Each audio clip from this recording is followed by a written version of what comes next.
তোমার আল্লাহ বলে মাইসি মিছিতে না দেখে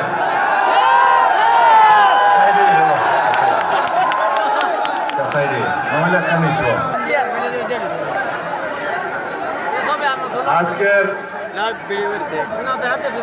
এই নির্বাচনী সান্ধ্যকালীন সভা এইবারের নির্বাচনে আমার প্রথম সভা। মাগরিবের আগে দোলাজারাতে মৌলানা আব্দুর রশিদ সাহেব হুজুরের কবর জিয়ারত করে ওইখানে দুই কথা বলেছিলাম, সেটা এরকম সভা নয়। আসল নির্বাচনী জনসভা বাদে মাগরিবি হয়, এরকমই হয়।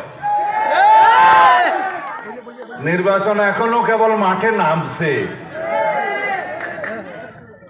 এখন কোন কোন দল পিআর করে যারা আন্দোলন করছিল ওরা আর মাঠে নাই।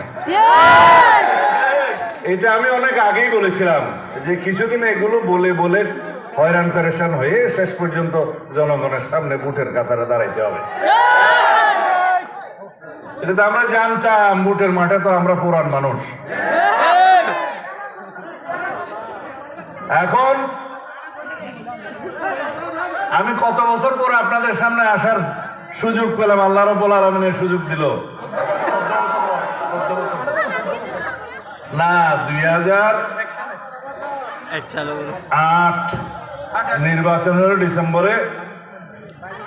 এই তোমরা কথা বলতেছো কেন? তখন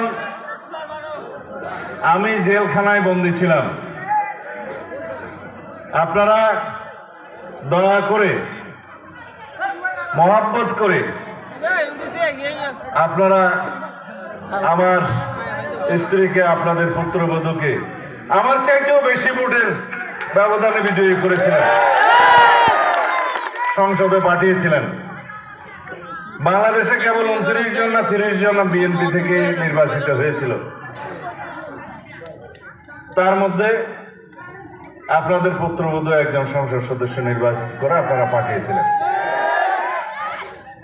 বিএনপির পক্ষে 29-30 জনের মধ্যে একজন চকরিয়ার এমপি ছিল। তখন বিভিন্ন রকমের কারচুপির মধ্য দিয়ে তৎকালীন 111-এর সরকার আওয়ামী লীগকে রাষ্ট্র ক্ষমতায় নিয়ে আসে। বাংলাদেশের গণতন্ত্রের জন্য একটা দুঃসংবাদ ছিল সেই 111-এর সরকার এবং তৎকালীন সেই জাতীয় সংসদের কারচুপির নির্বাচন। ওই নির্বাচনে